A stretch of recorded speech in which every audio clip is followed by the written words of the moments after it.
कहानी का नाम आवाज जो सिर्फ मैं सुनता था।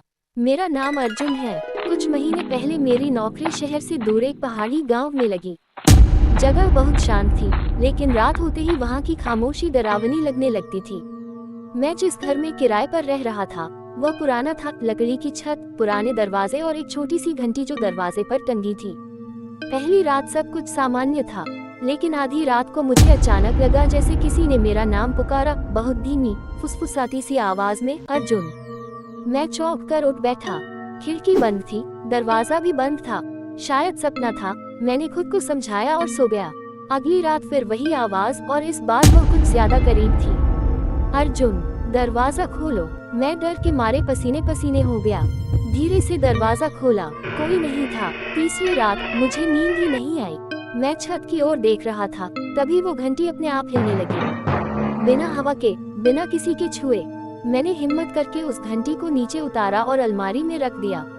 लेकिन चौथी रात वही घंटी फिर दरवाजे पर टंगी हुई थी, जैसे किसी ने उसे वापस लाकर लगाया हो। अब डर मेरे अंदर घर करने लगा था।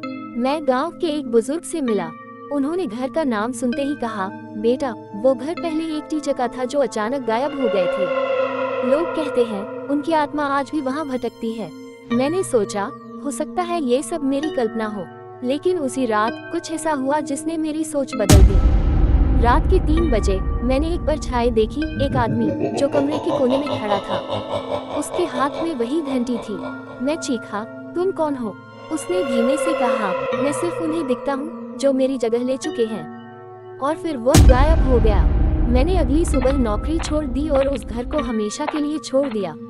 अब भी जब कोई उस घर में रहने जाता है, पहली रात ही उसे उसका नाम पुकारती एक आवाज सुनाई देती है।